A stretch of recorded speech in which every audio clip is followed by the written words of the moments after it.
कुचले गए, लताड़े गए, जख्मी हुए मसीह यीशु के अंतिम पल या अंतिम कुछ घंटे क्रूस के ऊपर बिताए गए। हम सबके साथ प्यार की खातिर मसीह यीशु ने क्रूस के ऊपर अपनी जान दे दी ताकि हम बचाए जाएं। प्रभु यीशु के पकड़े जाने और पिलातुस की अदालत में आ जाने के बाद लोगों ने, यहूदी लोगों ने और उस वक्त के जो लीडर्स थे, उन्होंने प्रभु यीशु के ऊपर दोष लगाया और पिलातुस से कहा कि इसे क्रूस के ऊपर चढ़ाया जाए। पिलातुस ने उनके प्रेशर में आकर प्रभु यीशु को क्रूस के ऊपर चढ़ाने की आज्ञा दे दी। प्रभु यीशु ने अपनी क्रूस को उठाया और कलवरी पहाड़ की तरफ चल पड़े और यहाँ इस कलवरी पहाड़ के ऊपर प्रभु यीशु को क्रूस के ऊपर चढ़ा दिया दो और अपराधियों यानी डाकुओं के बीच में। और इस क्रूसिफिक्शन को यानी सलीब के ऊपर चढ़ाए जाने को प्रभु यीशु ने कहा कि हमेशा याद रखना, हर वक्त याद रखना।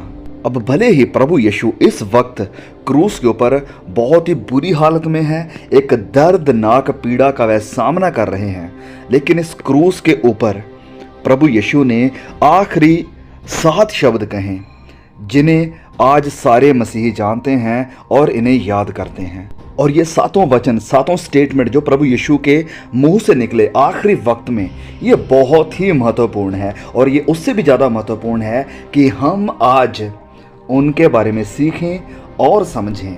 तो आज इस वीडियो में हम प्रभु यीशु के मुंह से निकले इन 7 स्टेटमेंट्स के ऊपर मनन यानी मेडिटेट करने वाले हैं और सीखने वाले हैं कि इनका आज हमारी ज़िंदगी के लिए क्या महत्व है। सो चलिए वीडियो को शुरू करते हैं।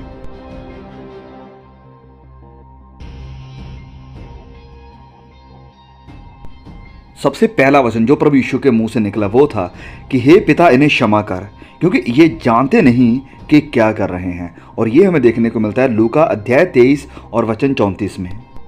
क्रूस के ऊपर चढ़ाए जाने के कुछ ही समय के बाद प्रभु यीशु नीचे देखते हैं उन सारे सिपाहियों को, उन सारे सोल्जर्स को जिन्होंने उसकी बेइज्जती की, उसके मुंह के ऊपर थूका, उसे टॉर्चर किया, उसे बहुत ही ज़्यादा दुख दिए, कोड़ों के साथ उसकी पिटाई की। और इसी के साथ साथ वह उन्हें भी देख रहा था जिन्होंने उसके ऊपर दोष लगाए थे कि इसे क्रूस के ऊपर चढ़ा दिया जाए। और इनमें सरदार याजक यानी महायाजक जो कि सिनेगोग की, टेंपल की देखरेख करने वाले थे, वो भी शामिल थे। और पिलातुस जानता था कि इन सारे धर्मी लोगों ने प्रभु यीशु के साथ जेलसी की वजह से प्रभु यीशु को उसके हवाले किया है क्रूस के ऊपर चढ़ाने के लिए। हम पढ़ते हैं मरकुस अध्याय 15 और वचन 10 में, क्योंकि वह जानता था यानी पिलातुस कि प्रधान याजकों ने उसे डाह से पकड़वाया है। डाह यानी एनवी यानी जेलसी या जलन। तो प्रभु यीशु अत्यंत पीड़ा में, पूरी दर्द में भी इन सब के लिए प्रार्थना कर रहा है कि पिता, इन्हें माफ़ करना। ये लोग जिन्होंने मेरे खिलाफ षड्यंत्र रचा है, ये सब लोग जिन्होंने मुझे ये सारे दर्द दिए हैं, इन्हें क्षमा करो। क्या इससे बड़ी दया और मर्सी या प्यार कहीं देखने को मिल सकता है कि अपने सताने वालों के लिए, अपने मारने वालों के लिए दुआ करनी कि पिता, इन्हें क्षमा कर। प्रभु यीशु ने ये एक मॉडल सेट किया हमारे लिए कि उसने सिर्फ जो बातें सिखाई थी माफ़ करने के ऊपर, ये सिर्फ बातें ही नहीं थी, वरन उन्होंने प्रैक्टिकली से करके भी दिखाया कि ये कैसे मुमकिन है। प्रभु यीशु ने अपनी पूरी मिनिस्ट्री के दरमियान अपनी शिक्षा में माफ़ी के ऊपर बहुत ज़ोर दिया था। कई बार उन्होंने माफ़ी के बारे में सिखाया। और जब हम प्रभु वाली प्रार्थना के बारे में भी देखते हैं तो उसमें भी प्रभु ने माफ़ी के बारे में सिखाया कि पिता, हमें माफ़ कर जैसे हम अपने अपराधियों को माफ़ करते हैं। मत्ती अध्याय 6 और उसके वचन 12 में हम वचन में देखते हैं कि जब पतरस प्रभु यीशु के पास आया और पूछने लगा कि मुझे किसी को कितनी बार माफ़ करना चाहिए, तो प्रभु यीशु ने उससे कहा कि 70 बार के 70 गुणे। हम इसे वचन से पढ़ते हैं। मत्ती अध्याय 18 और उसके वचन 21 से लेकर 22 तक में पढ़ेंगे। मैथ्यू चैप्टर 18 वर्स 21 to 22 लिखा यहाँ पर। तब पतरस ने पास आकर उससे कहा कि हे प्रभु, यदि मेरा भाई अपराध करे तो मैं कितनी बार उसे क्षमा करूँ? क्या 7 बार तक? तो यीशु ने उससे कहा, मैं तुझसे ये नहीं कहता कि 7 बार नहीं, वरन 7 बार के 70 गुणे तक। तो जब प्रभु यीशु ने अपने दर्द में क्रूस से चिल्लाते हुए कहा कि पिता, इन्हें माफ़ कर, ये नहीं जानते कि क्या करते हैं, तो मैं सोचता हूँ कि प्रभु यीशु के दिमाग में कौन लोग होंगे। क्या वो यहूदी लोग थे? क्या वो मजहबी लीडर थे? क्या वो रोमी सिपाही थे? क्या वो उसके चेले थे जो उसे छोड़कर भाग गए थे? क्या वो यहूदा इस्करियोती था? या क्या वो पतरस था जिसने प्रभु यीशु का 3 बार इनकार कर दिया था? या हम सब लोग थे जिन्होंने कंट्रीब्यूट किया था प्रभु यीशु की इस मौत के लिए या बलिदान के लिए, क्योंकि वह हमारे गुनाहों को लेकर क्रूस के ऊपर था। अब इस सब का आज हमारी ज़िंदगी के लिए क्या मायने हैं, हम क्या सीख सकते हैं? तो हो सकता है कि आपके रिलेशन में, आपके परिवार में, आपके चर्च में किसी ने आपको बहुत हर्ट किया हो, या आपके किसी भाई बहन ने आपको हर्ट किया हो, या आपके किसी एक्स ने आपको हर्ट किया हो, लेकिन आप अभी भी उस सारी नफ़रत को, उस सारे दर्द को, उस सारी तकलीफ़ को पकड़े हुए हैं, अपने हृदय में छिपाकर या इसे रखा हुआ है। लेकिन अब वक्त है, इस वक्त में जब हम प्रभु यीशु की क्रूस को याद कर रहे हैं, ये वक्त है कि हम उस सारी नफ़रत को निकालें। क्योंकि इब्रानी जो वर्ड यूज़ हुआ है माफ़ी के लिए, उसका सिंपली मतलब है कि जाने देना, लेट इट गो। तो अपनी ज़िंदगी से, अपने अंदर से, अपने दिल से जो नफ़रत है, जो उनके प्रति कड़वाहट है, कोई भी हो सकता है, आपके चर्च का मेंबर हो या कोई भी, लेट इट गो, उसे छोड़ दें, निकाल दें, माफ़ कर दें। और अगर हो सके तो उस इंसान के पास जाएं, और अगर वह आपके पास आता है तो आप उससे मुंह फेरने के बजाय उनसे बात करें, और उनसे अगर वह माफ़ी मांगते हैं तो उन्हें कहें कि आई फॉरगिव यू, मैं आपको क्षमा करता हूँ। ओके, तो दूसरा स्टेटमेंट या वचन जो प्रभु यीशु के मुँह से निकला था वो ये था कि मैं तुझसे सच सच कहता हूँ कि आज ही तू मेरे साथ स्वर्ग लोक में होगा। लूका अध्याय 23 वचन 43।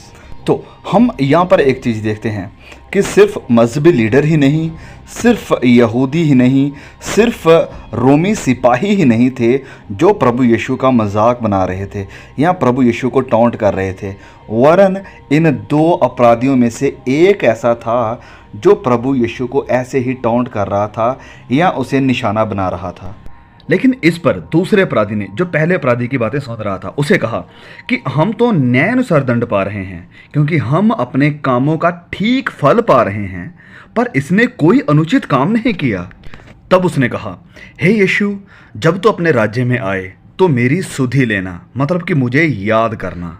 तो कितना बड़ा विश्वास दिखाया यहाँ पर इस अपराधी ने, इस डाकू ने, जो कि सच में एक क्रिमिनल था, और वह कह रहा है कि हम तो इस लायक हैं, हम तो इस क्रूस के लायक हैं, ना कि क्राइस्ट के, ना कि मसीही के। तो प्रभु यीशु ने अपने दर्द, अपनी तकलीफ की तरफ ना देखते हुए इस अपराधी की तरफ देखा और इसे कहा कि टुडे, आज ही तो मेरे साथ स्वर्ग लोक में होगा। तो यहाँ पर प्रभु यीशु ने क्रूस के ऊपर अपना दूसरा वचन बोला, और ये भी हमें देखने को मिलता है लूका रचित सुसमाचार अध्याय 23 में।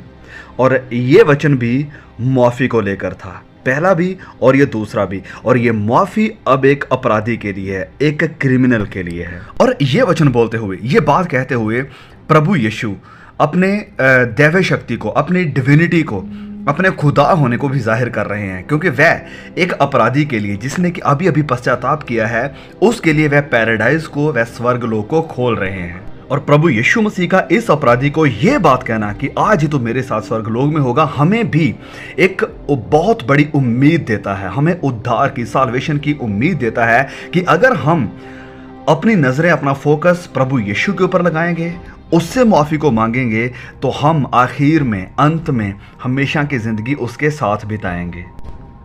ओके, तो ये था दूसरा शब्द या दूसरा स्टेटमेंट। अब हम देखते हैं तीसरा स्टेटमेंट जो प्रभु यीशु के मुंह से निकला था, और वो ये था, प्रभु यीशु ने अपनी माँ की तरफ देखा और कहा कि हे नारी, देख, ये तेरा पुत्र है। और तब उसने चेले की तरफ देखा और उससे कहा कि देख, ये तेरी माता है। और ये वचन हमें देखने को मिलता है यूहन्ना अध्याय 19 और उसके वचन 26 से लेकर 27 तक में, जॉन चैप्टर 19 वर्स 26 टू 27। तो माता मरियम और प्रभु यीशु यहाँ पर इस सीन में एक दूसरे को आमने सामने देखते हैं, और ये माँ जिसने कि इस बेटे को अपनी कोख से जन्म दिया है, वह देखती है अपने बेटे को एक भारी क्रूस उठाए हुए, और फिर वह ये भी देखती है कि कैसे उसके हाथों में कील लगाए जा रहे हैं, उसे मारा जा रहा है, क्रूस के ऊपर चढ़ाया जा रहा है। यहाँ इस कलवरी पहाड़ के ऊपर 4 जन हैं प्रभु यीशु मसीह की क्रूस के पास जो उसे देखने के लिए खड़े हैं। एक है उसकी माँ माता मरियम, दूसरा है उसकी माँ की सिस्टर यानी मरियम जिसे कि क्लोपास की पत्नी कहा जाता है, और तीसरी मरियम थी वहाँ पर मरियम मैगदलिनी, और चौथा इंसान था वहाँ पर वो चेला जिससे प्रभु यीशु बहुत मोहब्बत करते थे, और कहा जाता है कि यही यूहन्ना था जिसने ये सुसमाचार लिखा है। प्रभु यीशु का ये तीसरा वचन, ये तीसरा स्टेटमेंट अपनी माँ और अपने चेले यूहन्ना की तरफ था। Only I witnesses of the gospel, जिन्होंने क्रूस के ऊपर प्रभु यीशु को चढ़ते हुए देखा था। तो प्रभु यीशु अपनी माँ से मोहब्बत करते थे, उसकी परवाह करते थे, इसलिए उन्होंने अपने चेले यूहन्ना से कहा कि वह उसकी माँ की देखरेख करेंगे, उसे संभालेंगे, उसके साथ रहेंगे। तो एक चीज जो हम यहाँ पर देखते हैं वो ये है कि भले ही प्रभु यीशु खुद अत्यंत पीड़ा में है, बहुत बड़े दर्द में है, दुख में है, लहू उनके पूरे जिस्म से बह रहा है, लेकिन फिर भी उन्हें अपनी चिंता नहीं है। वह चिंता कर रहे हैं, वह फिक्र कर रहे हैं उन लोगों की जो उसके पास खड़े हैं, जो उसके चाहने वाले हैं। प्रभु ने अपनी चिंता, अपना दर्द भूलकर अपने चाहने वालों का उससे फिक्र है। ये हमें ये भी सिखाता है कि हम विश्वासी भाई बहन, भले ही हमारी खुद की ज़िंदगी में बहुत सी स्ट्रगल है, बहुत सारा संघर्ष है, कई परेशानियां, मुश्किलें हैं, लेकिन फिर भी जिस हद तक ये मुमकिन है, जहाँ तक ये हो सकता है, हम अपने दूसरे विश्वासी भाई बहनों की, दूसरे लोगों की हेल्प करें, मदद करें, उनकी फिक्र करें।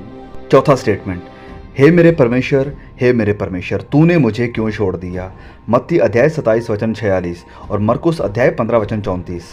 ये वो स्टेटमेंट है जो कि एक से ज़्यादा सुसमाचारों में हमें देखने को मिलता है, और ये कोटेशन ली गई थी भजन संहिता 22 से, साम्स 22 से।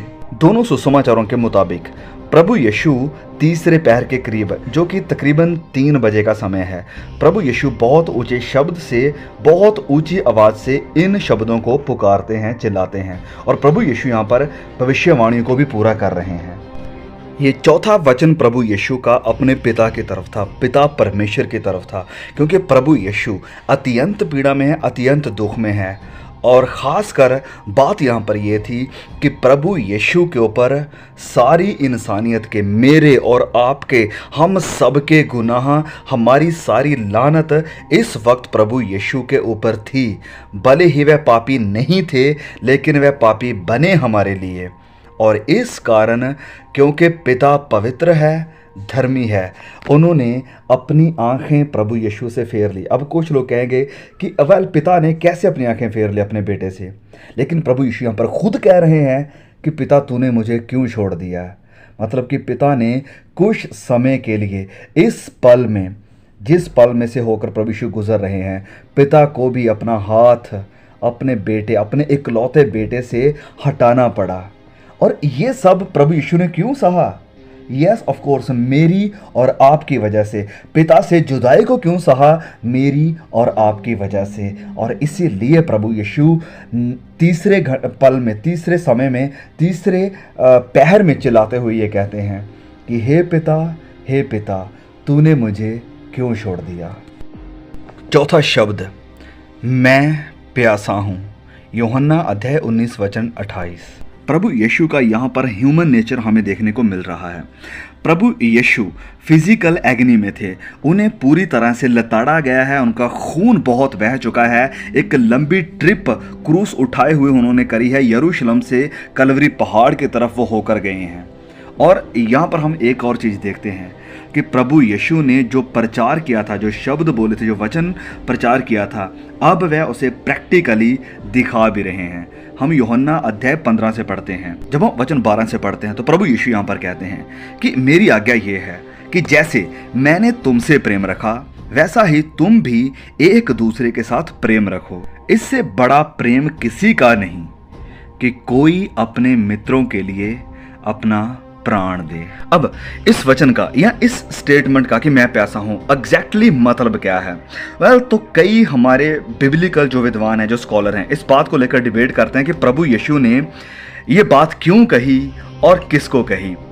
तो बहुत सारी इंटरप्रिटेशंस इसके बारे में दी जाती हैं, लेकिन एक सबसे क्लियर चीज़ जो हम यहाँ पर देखते हैं वो ये है कि यहाँ पर एक भविष्यवाणी पूरी हो रही है। भविष्यवाणी जो कि करी गई थी भजन संहिता 69 में। तो प्रभु यीशु ने जब कहा कि मैं प्यासा हूं, तो उन्होंने सिरका भिगोया और प्रभु यीशु को देने लगे। तो उस भविष्यवाणी में लिखा था कि जब मैं प्यासा था तो उन्होंने मुझे सिरका दिया। तो भले ही सब कुछ बहुत मुश्किल है, सारी परेशानियों के साथ प्रभु यीशु घिरे हुए हैं, लेकिन फिर भी इस सब के बीच में भी पिता भविष्यवाणियों को पूरा कर रहे हैं। सो इससे हम ये सीख सकते हैं कि हाँ, हमारी दुनिया में, हमारे आसपास में या हमारे समाज में हो सकता है कई चीज़ें ऐसे चल रही हों, ऐसे लग रही हों कि जैसे सब कुछ ख़त्म है, बहुत डिफ़िकल्ट है, कहीं अकाल पड़ रहे हैं, कहीं लड़ाइयाँ हो रही हैं, महामारियाँ आ रही हैं। तो इस सब के बीच में भी पिता अपने प्लान को पूरा कर रहे हैं और बहुत सारी भविष्यवाणियों को हमारी नज़रों के सामने पूरा कर रहे हैं। और दूसरी इंटरप्रिटेशन जो दी जाती है वो ये है कि प्रभु यीशु सच में प्यासे थे, सच में उन्हें ज़रूरत थी पानी की, लेकिन उनकी इस ज़रूरत को पूरा नहीं किया गया। तो इससे हम क्या सीखते हैं? इससे हम ये सीखते हैं कि हो सकता है आपकी भी कई ऐसी ज़रूरतें हों। हो सकता है आपकी शादी नहीं हो रही हो सकता है आपको बच्चे की मिरास ना मिली हो सकता है आप नौकरी की तलाश में हो लेकिन नौकरी ना मिली हो सकता है आपको अच्छा घर ना मिला हो सकता है कि बहुत सी आपकी ज़रूरतें हो सकती हैं। लेकिन you can be rest assured कि प्रभु यीशु पिता की दाहिनी ओर बैठे हुए हैं और मेरे लिए और आपके लिए इंटरसीड करते हैं, प्रार्थना करते हैं, और वह इस बात को अच्छी तरह से समझते हैं कि किसी जरूरत का पूरा ना होने का मतलब क्या है। छठा वचन हम पढ़ते हैं यूहन्ना अध्याय 19 वचन 30 में, जॉन चैप्टर 19 वर्स 30। यीशु ने ये सिरका लिया तो कहा पूरा हुआ, और सिर झुकाकर प्राण त्याग दिए। तो ये छठा वचन जो प्रभु यीशु ने कहा, ये मैं समझता हूँ कि इन 7 स्टेटमेंट्स में थे, इन 7 वचनों में से सबसे ज़्यादा महत्वपूर्ण है। अब ऐसा क्यों है? क्योंकि ये कहते हुए कि पूरा हुआ, प्रभु यीशु ये कह रहे हैं कि जिस काम के लिए पिता ने मुझे भेजा था कि मुझे जाना है और लोगों के उद्धार के लिए अपनी कुर्बानी देनी, अपना सैक्रिफाइस करना है, तो वो काम मैं अब पूरा कर चला हूँ।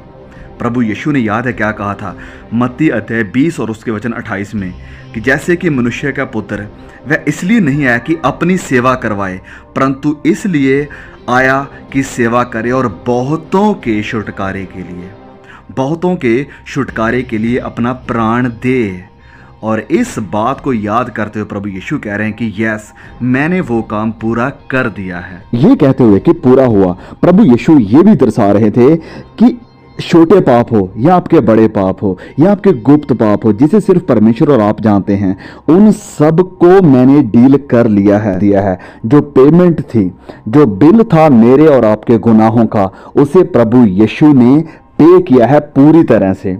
अब आपको करना क्या होगा? कुछ बढ़िया काम करने की जरूरत नहीं है, आपको सिर्फ विश्वास करना है उस काम के ऊपर जिसे कि प्रभु यीशु ने क्रूस के ऊपर पूरा किया है। और एक और चीज जो हम यहां पर इस वचन से सीखते हैं वो ये है कि प्रभु यीशु कहते हैं कि पूरा हुआ। पूरा क्या हुआ? जो पर्पस के लिए मैं इस पृथ्वी पर आया था, जिस मकसद के लिए पिता ने मुझे भेजा था, मैंने वो मकसद, वो पर्पस को पूरा कर दिया है। अब क्या मैं या आप ये कह सकते हैं कि जिस काम के लिए, जिस पर्पस के लिए पिता ने हमें चुना है, जिस पर्पस के लिए पिता ने हमें इस दुनिया से, पृथ्वी से अलग किया है, क्या हम कह सकते हैं अपनी जिंदगी के आखिरी पलों में या अभी जब हम जिंदा हैं कि यस, मैंने पिता का वो दिया हुआ काम पूरा कर दिया? जैसे संत पौलुस ने भी कहा था कि मैं अपनी दौड़ पूरी कर चुका हूं। क्या हम भी प्रभु यीशु की तरह, पौलुस की तरह आखिरी पलों में ये कह सकते हैं कि यस, मैंने वो पर्पस, वो मकसद, जिस मकसद के लिए पिता ने मुझे भेजा था, उसे हमने पूरा कर दिया है? 7वां और आखिरी शब्द, प्रभु यीशु ने बड़े शब्द से पुकार कर कहा कि हे पिता, मैं अपनी आत्मा तेरे हाथों में सौंपता हूं, और ये कहकर प्राण छोड़ दिए। लूक 23 वर्स 46, लूका अध्याय 23 वचन 46। 7वां शब्द आता है लूका रचित सुसमाचार से, और ये बात प्रभु यीशु अपने पिता से कह रहे हैं अपनी मृत्यु के पहले। तो सबसे पहला लेसन जो हम यहाँ पर देखते हैं वो ये है कि भले ही प्रभु यीशु अब अपना प्राण छोड़ने वाले हैं और अपनी जान देने वाले हैं, लेकिन उन्हें यह विश्वास था कि भले ही वह बदन, ये जिस्म कब्र में जाएगा, लेकिन उनकी आत्मा पिता के पास जा रही है। एक उम्मीद है आगे एक नई जिंदगी की, और यही उम्मीद मुझे और आपको है। भले ही हम अपने आसपास में मौत को देखते हैं, अपने किसी बिलवड वन की, किसी रिश्तेदार की मौत को देखते हैं, लेकिन हम जो विश्वास में हैं, हम जानते हैं कि अगर हम मसीह में होकर मरे हैं तो भले ही ये बदन, ये जिस्म नाश हो जाए, कब्र में चला जाए, लेकिन हमारी आत्मा पिता के पास जाएगी, जहां पर हम सदा खुदा के साथ रहेंगे। और दूसरा लेसन जो हम यहाँ पर देखते हैं, भले ही पिता ने यीशु को छोड़ दिया है, भले ही प्रभु यीशु बहुत बड़ी दर्द में है, पीड़ा में है, लेकिन इस सब के बावजूद भी वह पिता के प्रति आज्ञाकार हैं, वह ओबीडियंट हैं, और इस सब के बावजूद भी उसका रिश्ता पिता से हटा नहीं है। पिता से उसने कंप्लेन करना शुरू नहीं किया है, फिर भी वह क्या कर रहे हैं? प्रार्थना कर रहे हैं, दुआ कर रहे हैं। और ये वचन भी भजन संहिता से प्रभु यीशु कोट कर रहे हैं कि पिता तेरे हाथों में मैं अपना प्राण सौंपता हूं। तो हम सब के लिए यहाँ पर लेसन ये है कि भले ही हम डिफिकल्ट टाइम से होकर गुजरें, लेकिन ये डिफिकल्ट सिचुएशन, ये मुश्किल हालात हमें चर्च से, हमें परमेश्वर से, हमें दुआ प्रार्थना से, हमें वर्शिप से दूर ना लेकर जाएं, वरन हम इन सब मुश्किल हालातों में भी पिता के पास आएं, उसके सामने आएं और प्रार्थना करें। और तीसरा लेसन हम जो यहाँ पर सीखते हैं वो ये है कि परमेश्वर मौत में भी जिंदगी की उम्मीद देते हैं हमें। देखिए, हो सकता है आपका रिलेशनशिप खत्म हो रहा है, हो सकता है आपके फाइनेंशियली प्रॉब्लम्स आ रही हो या फाइनेंस खत्म हो रहा हो सकता है आपके परिवार में मुश्किलें आ रही हो और आपका परिवार खत्म हो रहा है, टूट रहा हो, लेकिन आप इस सारे मसले को, अपनी जॉब के मसले को, परिवार के मसले को, रिलेशनशिप के मसले को, फाइनेंस के मसले को, अपनी स्पिरिचुअल लाइफ के मसले को परमेश्वर के हाथों में दें और कहें कि पिता, मैं अपने सारे मसले को तेरे हाथों में देता हूं, बिकॉज आई ट्रस्ट यू। मैं आपके ऊपर विश्वास करता हूं कि आप इन मुर्दा हड्डियों में भी जिंदगी डाल सकते हैं। तो चौथा लेसन जो हम यहां पर देखते हैं, जब प्रभु यीशु कह रहे हैं कि पिता मैं तेरे हाथों में अपने प्राण को सौंपता हूं, तो वो सुरक्षित हाथों में अपने प्राण को सौंप रहे थे जो फुल सिक्योरिटी दे सकते हैं। भले ही दूसरे हाथों ने उसे मारा, उसके ऊपर कोड़े बरसाए, उसके हाथों में कील लगाए, उसे जख्मी किया, उसके सर के ऊपर कांटों का ताज पहनाया, उसे क्रूस के ऊपर चढ़ा दिया, लेकिन एक हाथ थे जो कि उसे सुरक्षा देने वाले हैं। इसी तरह से हो सकता है जब आप अपने मसले को दूसरे के हाथों में देते हैं तो आपको शर्मिंदगी का सामना करना पड़ जाए, या आपको किसी तरह के डर का या किसी तरह की मुसीबत का सामना करना पड़ जाए। हो सकता है कई हाथों ने आपको जख्म दिए हों, कई हाथों ने, कई लोगों ने आपको परेशान किया हो, आपको जलील किया हो, लेकिन आप अपनी सारी चिंता को, आप अपनी सारी जिंदगी की परेशानियों को पिता के सुरक्षित हाथों में दे सकते हैं, क्योंकि उसके हाथों में संपूर्ण यानी परफेक्ट सिक्योरिटी है जो कि किसी और इंसान के हाथों में नहीं है। और अगर हम अपने मसले को, अपनी जिंदगी को, अपनी चिंताओं को उसके हाथों में देंगे तो हम सुरक्षित हाथों में अपना मैटर या अपनी जिंदगी दे रहे हैं। So that's all for today. और मुझे उम्मीद है कि आपने जरूर इस वीडियो से, इन 7 वचनों से जो प्रभु यीशु के मुंह से निकले थे आखिरी वक्त में जब वह क्रूस के ऊपर थे, आपने जरूर बहुत कुछ सीखा होगा। अगर आपने सीखा है तो प्लीज़ आई रिक्वेस्ट यू, मैं आपसे विनती करता हूं कि इस वीडियो को अपने तक ही सीमित ना रखें। इस वीडियो को और भी चर्च मेंबर्स तक, विश्वासी भाई बहनों तक, अपने दोस्तों तक जरूर पहुंचाइए। जल्द मिलते हैं एक और नए वीडियो के साथ। तब तक के लिए खुदा हम सबको संभाल के रखे। आमीन।